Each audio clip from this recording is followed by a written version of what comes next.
Selamat pagi jemaat Tuhan. Wow, hari yang luar biasa. Hari ini kita akan bersorak-sorai buat Allah kita. Merayakan kebaikannya, kebesarannya, kekuatannya, dan kerajaannya yang tak tergoncangkan. Haleluya. Mari kita tinggikan Allah kita yang besar.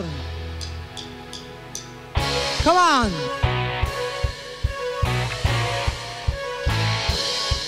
Yeay.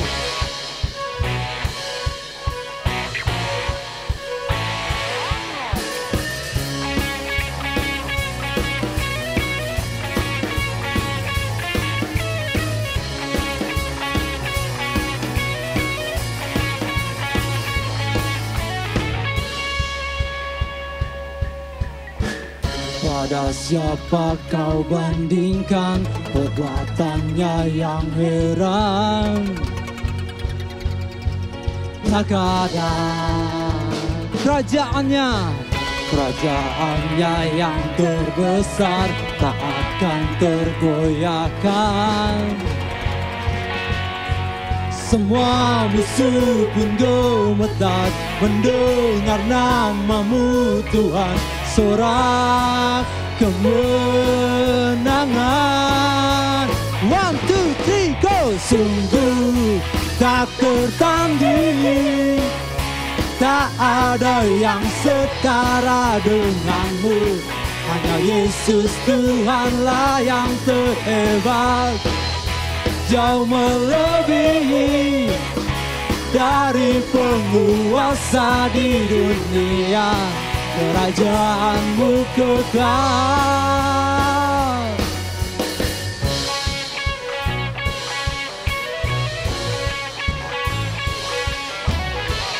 Pada siapa kau bandingkan perbuatannya yang heran? Tak ada kerajaannya yang terbesar tak akan tergoyahkan. Semua musuh pun gemetar mendengar namamu Tuhan. Sorak kemenangan. 1, 2, 3, go. Sungguh tak tertanding, tak ada yang setara denganmu. Hanya Yesus Tuhanlah yang terhebat, jauh melebihi dari penguasa di dunia. Kerajaanmu sekali katakan, sungguh tak tertandingi, tak ada yang setara denganmu. Hanya Yesus Tuhanlah yang terhebat, jauh melebihi dari penguasa di dunia. Kerajaanmu kekal. Yeah. Engkau Allah yang besar Tuhan, Engkau Allah yang kekal. Kami mau tinggikan Kau selalu Bapa. Yeay.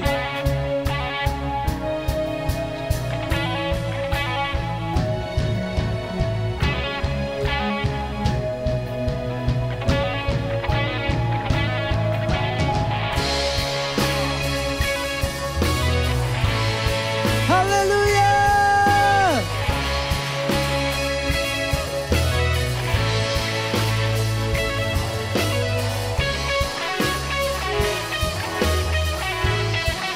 Engkau besar Tuhan. Mari angkat suara kita saudara. Katakan, sungguh tak tertandingi, tak ada yang setara denganmu. Hanya Yesus Tuhanlah yang terhebat, jauh melebihi dari penguasa di dunia. Kerajaanmu kekal, sungguh tak tertandingi, Tak ada yang setara denganmu. Hanya Yesus Tuhanlah yang terhebat, jauh melebihi dari penguasa di dunia. Kerajaanmu kekal. Yes.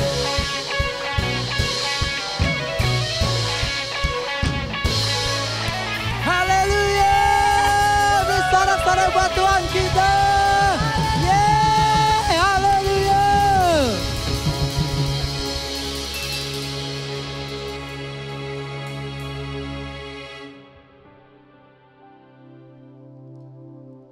Engkau selalu ada di tengah-tengah kami, Tuhan. Engkau adalah Allah yang bertahta di atas setiap kehidupan kami, Tuhan.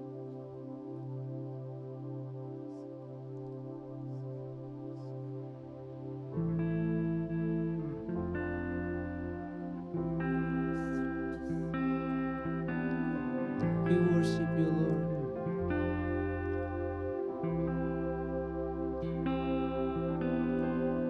There's a grace when the heart is under fire. Another way when the walls are closing in. When I look at the space between where I used to be and this reckoning, I know I will never be alone. There is another in the fire, standing next to me. There was another in the waters, holding back the seas. Should I ever need reminding how I've been set free? There is a cross that bears the burden, where another died for me.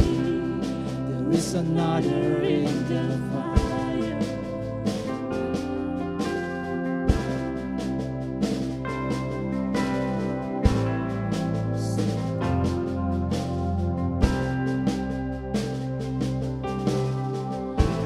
Depths that for them beneath the waters. I'm no longer a slave to my sin anymore. Amen, Tuhan. Should I fall in the space between what remains of me and this reckoning? Either way, I won't bow to the things of this world. I know I will never be alone. There is another in the fire, standing next to me. There is another in the waters, holding back the seas. Should I ever need reminding, what will set me free? There is a grave that holds nobody. The power lives in me.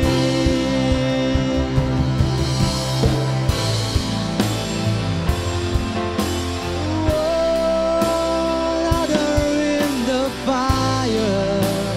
Oh, there is another in the fire. Oh, there is another in the fire. I can see the light in the darkness as the darkness falls to him.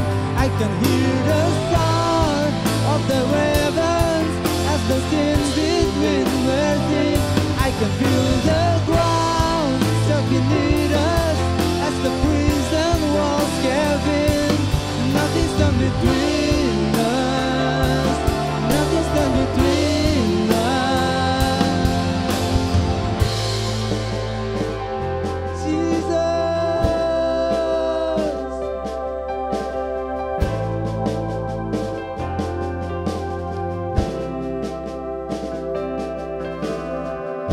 Ada rahmatnya dalam setiap cobaan dan jalan saat bingung halang. Saat ku lihat sejak sekarang hingga sekarang. Ku tahu ku tak pernah sendiri. Ku tahu ku tak pernah sendiri. Dia ada dalam api, hadir denganku. Dia di tengah samudra, menahan badai. Bila ku perlu mengingat kebaikanmu, dalam setiap pergumulan Engkau selalu ada. Kulihat terang dalam gelap, saat gelap menyerah. Ku dengar suara kemuliaan saat surga mendekat. Bumi bergoncang, meruntuhkan setiap dinding penjara.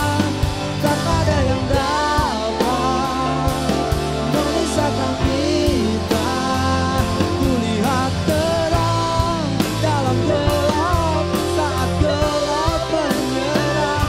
Ku dengar suara kemenangan saat surga mendekat. Bumi bergoncang, meruntuhkan setiap dinding penjara. Tak ada yang dapat memisahkan kita. Dia ada dalam api, hadir denganku. Dia di tengah samudra, menahan badai. Bila ku perlu mengingat kebaikanmu, dalam setiap pergumulan Engkau selalu ada. Dia ada dalam hati, hadir denganku. Dia di tengah samudra, menahan badai.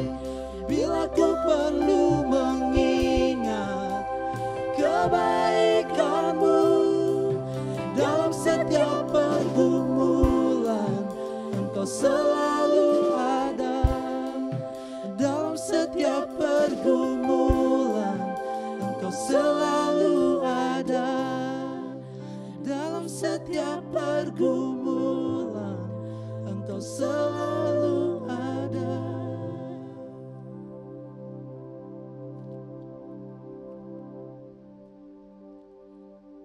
Kau selalu ada Tuhan,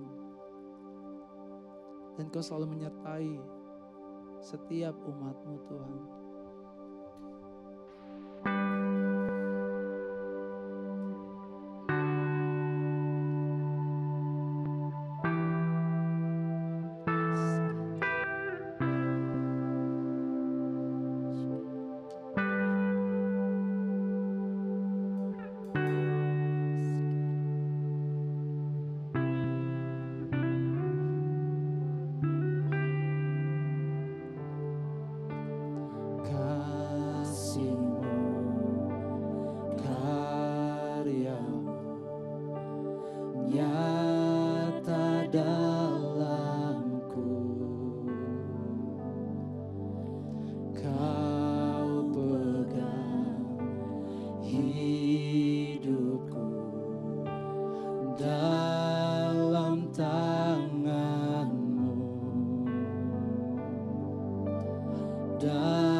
berkuasa. Namamu berkuasa, sanggup bangkitkan.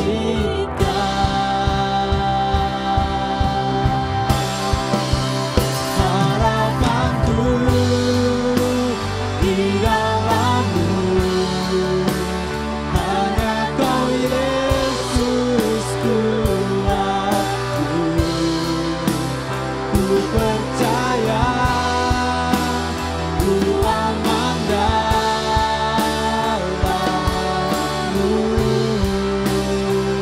Engkau harapan kami Tuhan. Harapanku di dalam-Mu, hanya Kau Yesus kuatku. Ku percaya, ku aman dalam-Mu.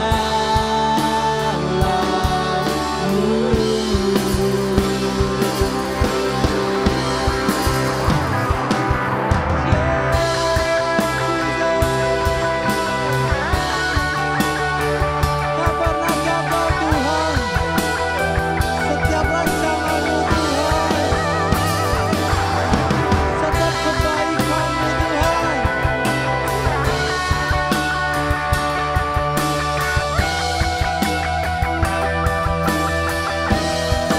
Tak pernah gagal rencana-Mu, kami hidupku kuasa-Mu sempurna.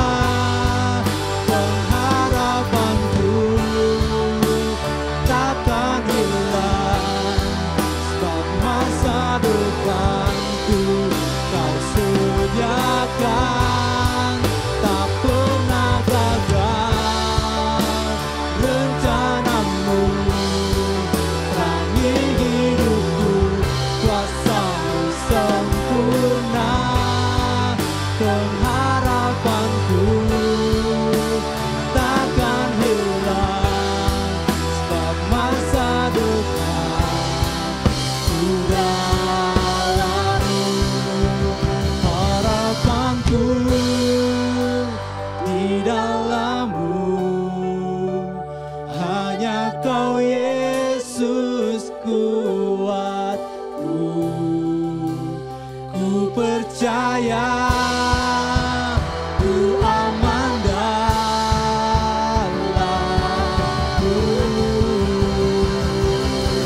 Harapanku, harapanku di dalam-Mu, hanya Kau Yesus kuatku. Ku percaya, ku aman dalam-Mu.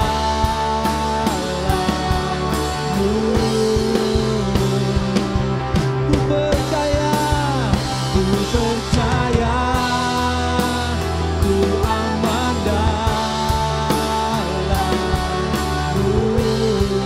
Kami percaya Tuhan. Ku percaya, ku aman dalam-Mu.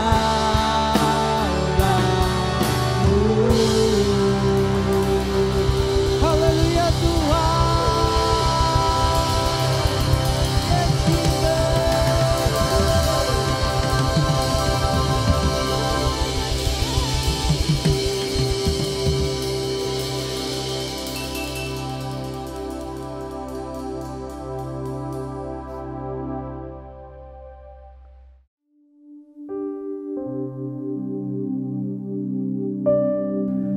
Selamat pagi, jemaat yang dikasihi oleh Tuhan. Saya berharap bahwa setiap Bapak Ibu Saudara dalam keadaan penuh dengan sukacita dan semangat di dalam melakukan ibadah online pada pagi hari ini. Mari sebelum kita mendengar firman Tuhan, saya ingin ajak untuk setiap kita berdoa di hadapan Tuhan. Bapak, kami mengucap syukur Tuhan untuk pagi hari ini, kami boleh berkumpul bersama-sama kembali Tuhan dalam ibadah online kami. Kami berdoa Tuhan untuk Kau bekerja dimanapun kami berada Tuhan, di setiap rumah atau dalam setiap perjalanan yang kami sedang lalui Tuhan, dan Kau berbicara kuat dalam setiap hati kami. Pimpin kami Tuhan pada ibadah kami pada pagi hari ini, kami menyerahkan jalannya ibadah pujian penyembah firman Tuhan ini Tuhan dalam tangan-Mu. Di dalam nama Tuhan Yesus kami berdoa dan kami siap mendengar firman Allah. Amin.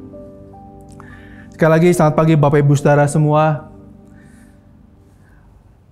Selamat hari Minggu. Pada pagi hari ini saya ingin membawakan sebuah khotbah yang akan saya beri judul dengan satu kata, yaitu legacy atau warisan. Melalui pagerit Tuhan bekerja di kota Bandung, di bangsa Indonesia ini, melalui pagerit telah dilahirkan banyak sekali orang-orang yang mengasihi Tuhan. Dan melalui mereka semua, lahirlah sebuah gereja yang bernama Gereja Jemaat Berkat Bagi Bangsa, di mana di dalamnya lahir pula pelayanan-pelayanan, ada pelayanan praise and worship, ada pelayanan asyir, ada pelayanan multimedia, sound system, dan juga ada pelayanan sekolah Terang Nusantara, ada pelayanan sekolah Cahaya Bangsa, dan yang lainnya. Semua itu dilahirkan dari orang-orang yang mengasihi Tuhan. Namun berjalannya waktu, usia semakin hari semakin bertambah. Orang-orang yang merupakan pencetus atau pendiri dari gereja ini maupun dari semua pelayanan yang ada dalam gereja ini, pada akhirnya semakin hari semakin bertambah umurnya. Dan kita harus sama-sama menyadari bahwa ada waktunya di mana orang-orang yang lebih muda harus bangkit untuk mengambil, untuk meneruskan apa yang telah dilakukan oleh setiap mereka. Pada khotbah minggu yang lalu, Pak Yosef membagikan mengenai adanya seorang raja yang juga adalah seorang ayah bernama Daud. Daud memiliki satu kerinduan yang sangat besar. Daud memiliki satu konsep bagaimana ia ingin membangun bait Allah dalam hidupnya. Bahkan bukan cuma itu, tapi Daud juga mempersiapkan segala sesuatu keperluan untuk pembangunan bait Allah. Yang pada akhirnya pembangunan bait Allah diteruskan oleh anaknya yang bernama Raja Salomo.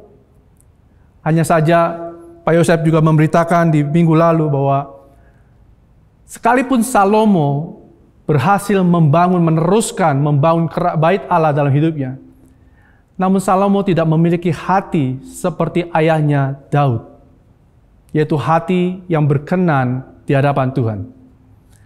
Hal tersebut tidak hanya terjadi atas hidup Daud dan Salomo, namun juga terjadi di dalam perjanjian lama. Ada seorang imam yang bernama Eli, yaitu seorang imam besar yang ada di bangsa Israel pada zaman itu. Imam Eli memiliki anak bernama Hofni dan Pinehas, yang juga menjadi seorang imam di bangsa Israel. Selain Hofni dan Pinehas, di tengah-tengah mereka ada seorang anak, yaitu yang bernama Samuel. Manusia tidak ada yang sempurna, demikian juga dengan Imam Eli. Imam Eli memiliki kelebihan, namun Imam Eli juga memiliki kekurangan. Mari kita baca saudara di 1 Samuel 2 ayat 27 sampai ayat 29. Seorang abdi Allah datang kepada Eli dan berkata kepadanya, "Beginilah firman Tuhan, bukankah dengan nyata aku menyatakan diriku kepada nenek moyangmu, ketika mereka masih di Mesir dan takluk kepada keturunan Firaun, dan aku telah memilihnya dari segala suku Israel menjadi imam bagiku, supaya ia mempersembahkan korban di atas mezbahku, membakar ukupan, dan memakai baju efod di hadapanku. Kepada kaummu telah kuserahkan segala korban api-apian orang Israel. Mengapa engkau memandang dengan loba kepada korban sembelihanku dan korban sajianku yang telah kuperintahkan? Dan mengapa engkau menghormati anak-anakmu lebih daripadaku, sambil kau mengembukkan dirimu dengan bagian yang terbaik dari setiap korban sajian umatku Israel?" Imam Eli yang adalah seorang imam besar dari bait Allah, dari bangsa Israel pada zaman itu, ia juga melakukan apa yang tidak benar di hadapan Allah. Ia mengambil bagian yang terbaik dari setiap korban persembahan yang diberikan bangsa Israel di dalam bait Allah, hanya untuk menggemukkan dirinya sendiri, hanya untuk kepentingan dirinya sendiri. Dan kalau Bapak Ibu Saudara melanjutkan membaca di kisah selanjutnya, maka kita akan menemukan bahwa Hofni dan Pinehas pun melakukan hal yang sama seperti apa yang dilakukan oleh Imam Eli. Imam Eli meneruskan atau mewariskan sebuah jabatan imam kepada anak-anaknya. Tapi Imam Eli tidak mewariskan hati yang mengenal Allah dalam hidupnya kepada anak-anaknya. Mari kita buka di 1 Samuel 3 ayat 1 sampai 10. Saya akan bacakan firman Allah untuk saudara, Bapak Ibu Saudara semua. Samuel yang muda itu menjadi pelayan Tuhan di bawah pengawasan Eli. Pada masa itu firman Tuhan jarang, penglihatan-penglihatan pun tidak sering. Pada suatu hari Eli yang matanya mulai kabur dan tidak dapat melihat dengan baik, sedang berbaring di tempat tidurnya. Lampu rumah Allah belum lagi padam. Samuel telah tidur di dalam bait suci Tuhan, tempat tabut Allah. Lalu Tuhan memanggil Samuel, Samuel, dan ia menjawab, "Ya Bapa." Lalu berlarilah ia kepada Eli serta katanya, "Ya Bapa, bukankah Bapa memanggil aku?" Tetapi Eli berkata, "Aku tidak memanggil, tidurlah kembali." Lalu pergilah ia tidur. Dan Tuhan memanggil Samuel sekali lagi. Samuel pun bangunlah. Lalu pergi mendapatkan Eli serta berkata, "Ya Bapa, bukankah Bapa memanggil aku?" Tetapi Eli berkata, "Aku tidak memanggil anakku, tidurlah kembali." Samuel belum mengenal Tuhan. Firman Tuhan belum pernah dinyatakan kepadanya. Dan Tuhan memanggil Samuel sekali lagi. Untuk ketiga kalinya, ia pun bangunlah. Lalu pergi mendapatkan Eli serta katanya, "Ya Bapa, bukankah Bapa memanggil aku?" Lalu mengertilah Eli bahwa Tuhanlah yang memanggil anak itu. Sebab itu berkatalah Eli kepada Samuel, "Pergilah tidur, dan apabila ia memanggil engkau, katakanlah, berbicaralah Tuhan, sebab hamba-Mu ini mendengar." Maka pergilah Samuel dan tidurlah ia di tempat tidurnya. Lalu datanglah Tuhan berdiri di sana dan memanggil seperti yang sudah-sudah, "Samuel, Samuel." Dan Samuel menjawab, "Berbicaralah sebab hamba-Mu ini mendengar." Imam Eli sekali lagi bukanlah manusia yang sempurna. Ia punya kelebihan namun ia juga punya kekurangan. Sekalipun ia adalah orang yang mengenal Tuhan, kalau dikatakan di ayat yang barusan kita baca, Samuel belum mengenal Tuhan. Namun Imam Eli sudah mengenal Tuhan. Hanya masalahnya adalah apa yang dia wariskan kepada anak-anaknya adalah apa yang tidak benar. Apa yang ditangkap oleh anak-anaknya Hofni dan Pinehas adalah apa yang tidak benar dari Imam Eli. Tetapi Samuel dapat menangkap sesuatu yang benar dari Imam Eli. Imam Eli mewariskan sesuatu yang tepat kepada Samuel. Ketika Samuel berlari dan mendatangi Imam Eli dan berkata, "Bapa, apakah engkau memanggil aku?" 1, 2, 3 kali Imam Eli tidak mengerti. Sampai pada akhirnya Imam Eli mengerti bahwa ini adalah Tuhan yang memanggil Samuel. Itulah sebabnya Imam Eli berkata kepada Samuel, "Kalau ia memanggil kembali, katakanlah, aku siap mendengar." Di sini Imam Eli melakukan sesuatu dalam diri Samuel. Ia mulai memperkenalkan bahwa Tuhan sudah bisa berbicara di dalam hidup manusia.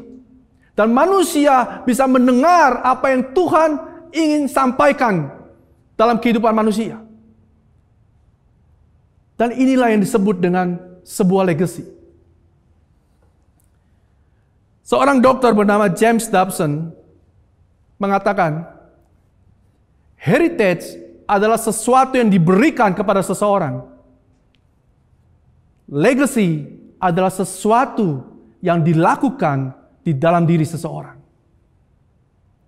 Apa yang ingin kita berikan kepada anak-anak kita? Apa yang ingin kita berikan kepada generasi yang akan datang? Pilihannya ada di tangan kita. Yang ingin saya teruskan adalah bagaimana kita bisa meneruskan legacy dari satu generasi kepada generasi yang lainnya. Dari seorang ayah kepada anak-anaknya. Mari kita buka di Kejadian 50 ayat 20 sampai ayat 26. Adapun Yusuf, ia tetap tinggal di Mesir beserta kaum keluarganya, dan Yusuf hidup 110 tahun. Jadi Yusuf sempat melihat anak cucu Efraim sampai keturunan yang ketiga. Juga anak-anak Makhir, anak Manasye lahir di pangkuan Yusuf. Berkatalah Yusuf kepada saudara-saudaranya, "Tidak lama lagi aku akan mati. Tentu Allah akan memperhatikan kamu dan membawa kamu keluar dari negeri ini. ke negeri yang telah dijanjikannya dengan sumpah kepada Abraham, Ishak, dan Yakub. Lalu Yusuf menyuruh anak-anak Israel bersumpah katanya, tentu Allah akan memperhatikan kamu. Pada waktu itu kamu harus membawa tulang-tulangku dari sini. Kemudian matilah Yusuf berumur 110 tahun. Mayatnya dirempah-rempahi dan ditaruh dalam peti mati di Mesir. Sebelum Yusuf menutup usianya, Yusuf berpesan kepada saudara-saudara dan juga kepada anak-anaknya. Tentulah nanti Tuhan akan mengindahkan atau memperhatikan kamu, membawa kamu semua keluar dari bangsa Mesir menuju satu tanah yang dijanjikan Tuhan kepada Abraham, Ishak, dan Yakub. Dan kalau kamu nanti pergi ke sana, jangan lupa bawa tulang-tulangku pergi ke sana. Yusuf ingin mengatakan bahwa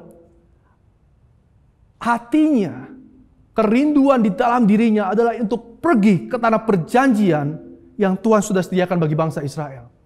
Keinginan hatinya yang dia ingin berikan kepada anak-anaknya, yang dia juga ingin sampaikan kepada anak-anaknya, milikilah hati yang demikian, hati yang ingin sampai kepada tanah perjanjiannya Tuhan. Namun kalau yang menarik ya, kalau Bapak Ibu Saudara perhatikan, ketika Yusuf menyampaikan pesan terakhir ini, mereka menyampaikan kepada anak cucunya, pada generasi-generasi berikutnya, yang lahir di dalam pangkuannya Yusuf. Artinya bahwa antara Yusuf dengan generasi kedua, ketiga, dan seterusnya, memiliki satu hubungan yang sangat dekat, yang sangat erat. Yang ingin saya sampaikan adalah, untuk meneruskan sebuah legacy, dari satu generasi kepada generasi yang lainnya, diperlukan satu kedekatan antara satu generasi kepada generasi. Diperlukan sebuah kedekatan antara seorang ayah dengan anak-anaknya. Diperlukan kedekatan antara seorang pemimpin dengan orang-orang yang dipimpinnya. Tanpa kedekatan, yang diwariskan adalah heritage, bukan legacy. Saya berkata kepada anak-anak saya dan istri saya bilang sama anak-anak kami, Papi Mami tidak berjanji akan mewariskan atau memberikan rumah yang besar, mobil, atau uang ketika Papi Mami meninggal buat kalian semua. Tapi Papi Mami berjanji akan memberikan, mengajarkan bagaimana mengenal Tuhan dan hidup di dalam kebenaran firman Tuhan. Apa yang mau kita berikan, kita teruskan kepada orang-orang yang ada di bawah kita, kepada anak-anak kita. Apakah heritage atau legacy? Tanpa kedekatan satu sama lain, maka yang akan diwariskan hanyalah sebuah heritage. Tanpa kedekatan, gembala akan melahirkan seorang gembala, tapi tidak melahirkan hati seorang gembala. Tanpa kedekatan, pemimpin musik akan melahirkan pemusik-pemusik lain, tapi tidak melahirkan hati yang menyembah. Tanpa kedekatan, kepenatuaan hanya akan melahirkan jabatan-jabatan orang-orang yang memegang jabatan penatuan, tapi tidak punya hati seorang penatuan. Tanpa kedekatan, seorang pasir hanya akan melahirkan orang-orang yang menjabat tangan dan bersenyum kepada orang lain, tapi tidak memiliki hati seorang asir. Demikian juga seorang ayah. Tanpa kedekatan, tanpa waktu, yang akan ditinggalkan bagi anak cucunya hanyalah harta yang pada akhirnya akan musnah. Core value di dalam rumah kami itu home. H-nya honor, menghormati. O-nya authority. M-nya merciful. E-nya adalah eternity, kekekalan. Apa yang ingin kita bangun dalam kehidupan kami sekeluarga bukanlah mengejar apa yang fana, yang kemudian kita mati dan semuanya akan hilang. Tapi yang kami coba bangun dalam kehidupan kami sebagai sebuah keluarga adalah mengejar apa yang kekal sifatnya. Dulu, belasan tahun yang lalu, pertama kali saya bekerja, saya memiliki 7 tempat pekerjaan dalam 1 bulan. Dulu dokter boleh bekerja lebih dari 3 tempat, jadi saya menggunakan semaksimal yang bisa saya kerjakan pada waktu itu. Tujuannya cuma satu, karena saya ingin mendapatkan penghasilan yang banyak untuk membiayai kehidupan keluarga dan kehidupan anak-anak. Dari waktu ke waktu berjalan kurang lebih 3 tahun, sampai anak saya yang pertama usia 2 tahun. Setiap kali saya pulang ke rumah, saya nggak pernah kenal anak saya seperti apa. Ketika anak saya nangis, saya nggak tahu apakah anak saya ini nangis mau minta susu, apakah anak saya ini nangis mau pupuk, apakah anak saya ini nangis karena sakit perutnya. Saya nggak pernah tahu. Jadi setiap kali anak saya menangis, saya selalu tanya sama istri saya, ini anak kenapa? Oh, ini jadwalnya minum susu, kamu bikin susu aja. Nangis lagi, saya tanya lagi, ini anak kenapa? Berulang kali itu terus terjadi. Sampai pada satu waktu, istri saya bilang begini sama saya.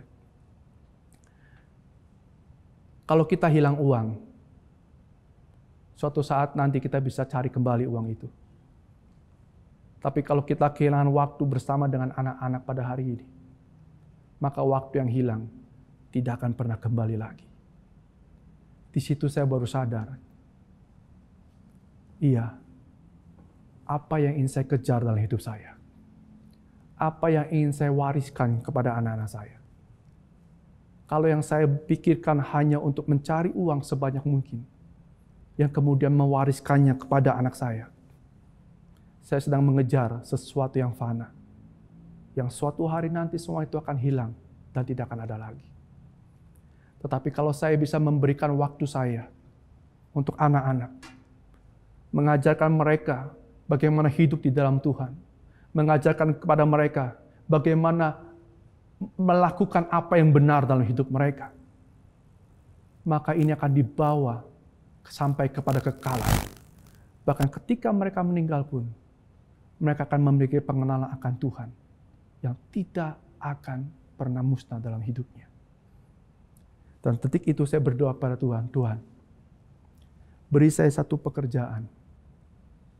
Tolong Tuhan, beri saya satu pekerjaan untuk saya bisa punya waktu untuk anak-anak saya, untuk istri saya, namun juga kami tidak hidup di dalam kekurangan. Dan singkat cerita Tuhan menjawab doa saya. Poinnya adalah waktu akan diperlukan, kedekatan akan diperlukan untuk setiap kita bisa meneruskan sebuah legacy kepada anak-anak kita dan kepada orang-orang yang ada di sekitar kita. Yang kedua, untuk meneruskan sebuah legacy, diperlukan sebuah kesengajaan dari orang tua dan juga orang-orang yang menjadi pendahulu. Tanpa itu, maka legacy tidak akan dapat diturunkan. Semua kita tahu, itu yang harusnya terjadi. Yang terakhir, yang ketiga, yang diperlukan untuk sebuah legacy diwariskan, adanya keinginan dari sebuah generasi atau dari diri anak-anak untuk menangkap, menerima legacy itu sendiri. Mari kita buka di Keluaran 24 ayat 13. Lalu bangunlah Musa dengan Yosua, abdinya. Maka naiklah Musa ke atas gunung Allah. Yosua adalah abdinya Musa. Musa adalah seorang pemimpin bangsa Israel pada zaman itu. Kemanapun Musa pergi, Yosua mengikuti Musa. Bahkan ketika Musa naik gunung pun, Yosua ikut naik gunung bersama dengan Musa.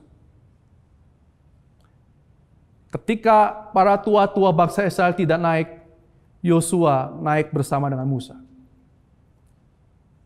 Artinya bahwa untuk bisa menerima sebuah legacy, kita harus memiliki satu keinginan untuk menggapainya, untuk menerimanya. Sekalipun ada orang yang ingin memberikan legacy, tapi kalau tidak ada orang yang mau menerima legacy, itu pun tidak dapat diwariskan. Terkadang untuk bisa menerima sebuah legacy, diperlukan satu, mungkin saya sebut sebagai sebuah pengorbanan. Saya teringat lagi awal-awal mula saya belajar untuk mengikuti rapat di board Yayasan Cahaya Bangsa. Saya ingin cerita seperti ini biar mungkin Bapak Ibu Saudara semua mengetahui apa yang dikerjakan oleh para penatua, oleh para board di yayasan. Saya berulang kali mengikuti rapat dari jam 5 sore sampai jam setengah 1 pagi. Jam 5 sore sampai jam 11, jam 12 malam. Terjadi berlangsung setiap bulan.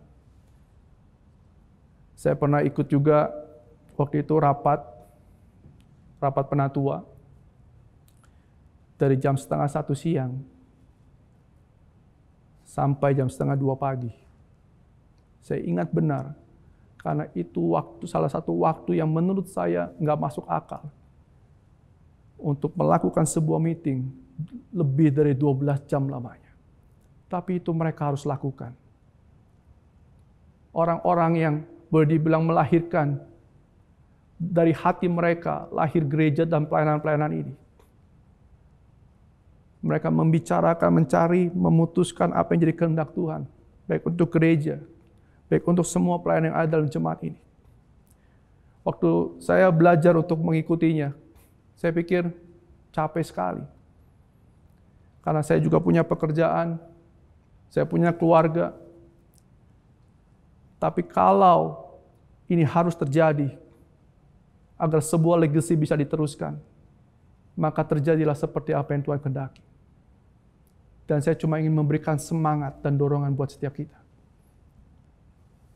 Baik kita jemaat, baik kita anak-anak yang ingin menerima legacy dari orang tua atau orang-orang yang memimpin hidup kita. Yang perlu kita lakukan adalah kita harus punya keinginan yang kuat dan berani membayar harga untuk memberikan waktu, melakukan apa yang terbaik yang bisa kita lakukan untuk kemuliaan nama Tuhan. Legacy bukan hanya berbicara mengenai gereja, sekali lagi. Tapi legacy juga berbicara mengenai hubungan orang tua dengan anak. Legacy juga berbicara mengenai orang di perusahaan dan juga orang yang ada di bawah perusahaan. Setiap kita memiliki panggilan. Setiap kita memiliki hati. Setiap kita dipanggil untuk menerima legacy dalam kehidupan kita masing-masing. Mari Bapak Ibu Saudara, legacy juga bukan berbicara mengenai usia, hanya untuk usia 20 tahun atau 30 tahun. Tapi legacy berbicara mengenai siapa yang akan meneruskan semua pelayanan yang ada di dalam Jemaat Berkat Bagi Bangsa. Legacy berbicara mengenai apa yang akan diteruskan di dalam kehidupan keluarga kita dan juga perusahaan kita. Amin. Saya berharap bahwa firman ini membangkitkan kita untuk kita bisa beranjak untuk meneruskan semua legacy yang ada di sekitar kita, yang Tuhan telah tetapkan dalam hidup kita, kepada generasi-generasi seterusnya. Amin. Mari kita berdoa. Bapa, kami mengucap syukur Tuhan untuk siang hari ini. Kami berdoa, biar apa yang sudah dimulai Tuhan, akan terus berlanjut Tuhan. Sampai rencana-Mu digenapi Tuhan, bagi gereja ini Tuhan, bagi keluarga kami Tuhan, masing-masing bagi perusahaan kami Tuhan. Kami berdoa, bangkitkan setiap kami Tuhan. Orang-orang yang mau mengambil tanggung jawab ini Tuhan, yang mau Tuhan melangkah Tuhan, mengambil satu tongkat estafet ini Tuhan, untuk meneruskan setiap legacy Tuhan yang ada pada kami di tengah-tengah kami. Terima kasih Bapa. Kami berdoa memberkati jemaat ini Tuhan. Kami berdoa Tuhan, hati yang terbakar Tuhan, untuk melakukan yang terbaik Tuhan, bagi kerajaan-Mu Tuhan, dan hanya untuk kemuliaan-Mu. Di dalam nama Tuhan Yesus kami berdoa dan kami mengucap syukur. Amin.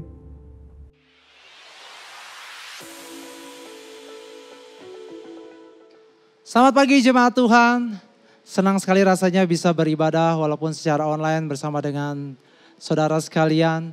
Dan hari ini saya mau menyambut bagi Bapak Ibu Saudara yang baru pertama kali bergabung dalam ibadah online ini, Jemaat Berkat Bagi Bangsa.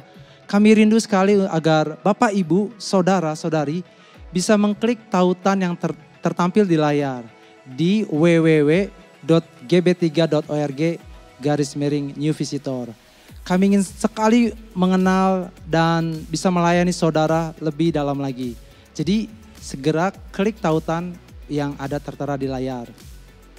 Dan hari ini saya mau menyampaikan satu pengumuman bahwa jemaat kita sekarang memiliki pelayanan untuk membantu kebutuhan orang lain. Jadi kami membuka kesempatan bagi Bapak Ibu Saudara yang ingin memberikan dana sosial atau bantuan buat saudara-saudara kita.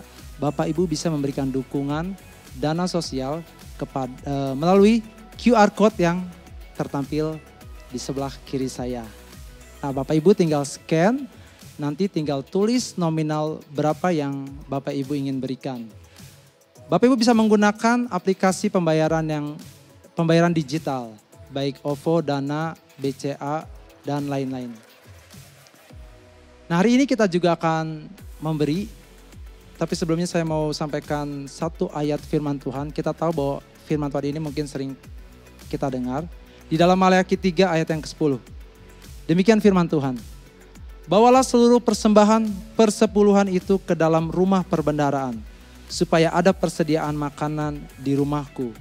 Dan ujilah aku firman Tuhan semesta alam. Apakah aku tidak akan membukakan bagimu tingkap-tingkap langit dan mencurahkan berkat kepadamu sampai berkelimpahan. Sebenarnya saudara, Tuhan itu bukannya tidak memiliki uang.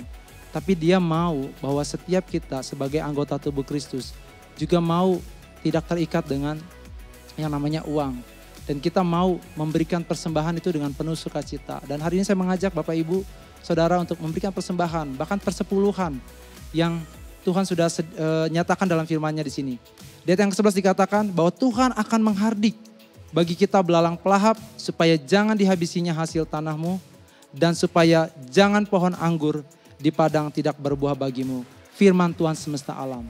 Firman ini ya dan amin buat Bapak Ibu Saudara, juga buat saya. Mari kita berdoa sebelum kita memberi. Bapa di surga, kami sangat bersyukur buat hari ini Engkau memberkati kami, Engkau menguatkan kami dalam pujian penyembahan. Di dalam firman-Mu Tuhan, kami sungguh bersyukur. Kami tahu inilah kasih setia Tuhan yang Kau nyatakan di dalam hidup kami Tuhan. Sungguh nyata kasih-Mu, sungguh nyata setia-Mu. Hari ini Tuhan, kami sangat bersyukur dan mau memberikan dengan penuh sukacita, persembahan, bahkan perpuluhan kami Tuhan di hadapan-Mu Tuhan. Kami berdoa di dalam nama Tuhan Yesus, biar Engkau berkati persembahan kami ini Bapa. Terima kasih Tuhan, dan kami rindu bahwa di dalam rumah-Mu ada persediaan makanan. Dan setiap orang yang tinggal di rumah-Mu Tuhan bisa sejahtera Tuhan dan nama-Mu dimuliakan. Kami akan memberi di dalam nama Tuhan Yesus Kristus.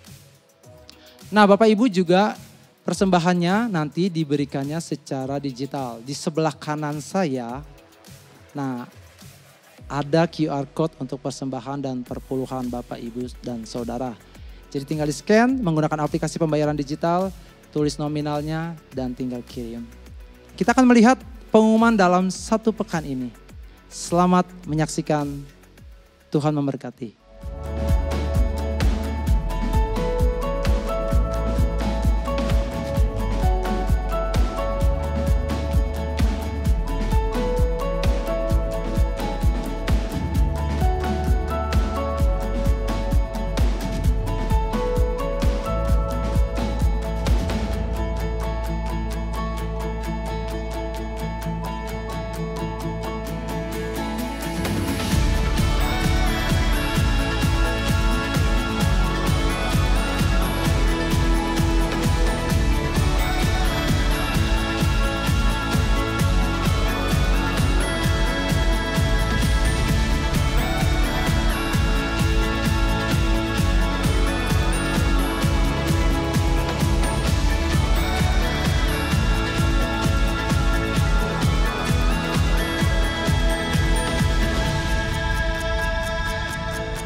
Mari Bapak Ibu Saudara, kita tutup kebaktian kita dengan berdoa di hadapan Tuhan dan juga dengan doa berkat. Bapak, kami mengucap syukur Tuhan untuk siang hari ini kami boleh melakukan ibadah online. Kami berdoa Tuhan, biar hadirat-Mu, biar firman-Mu Tuhan, ini boleh membuat kami semakin bersemangat Tuhan untuk menjalani hidup kami. Untuk kami boleh melangkah melakukan yang terbaik bagi Engkau Tuhan. Mari Bapak Ibu Saudara, kita angkat kedua tangan kita. Tuhan akan menetapkan langkah-langkah-Mu selama hidup-Mu berkenan kepadanya. Apabila engkau jatuh, tidaklah sampai tergeletak, sebab Tuhan menopang tangan-Mu. Engkau tidak pernah ditinggalkan dan anak cucu-Mu tidak akan meminta-minta roti. Tiap hari engkau menaruh belas kasihan dan memberi pinjaman, dan anak-anak cucu-Mu menjadi berkat. Engkau akan mewarisi negeri dan tinggal di sana senantiasa. Pergilah ke seluruh dunia, beritakanlah Injil kepada segala makhluk. Siapa yang percaya dan dibaptis akan diselamatkan, tetapi siapa yang tidak percaya akan dihukum. Kasih karunia Tuhan Yesus Kristus dan kasih Allah Bapa dan persekutuan dengan Roh Kudus menyertai engkau sampai selama-lamanya. Amin.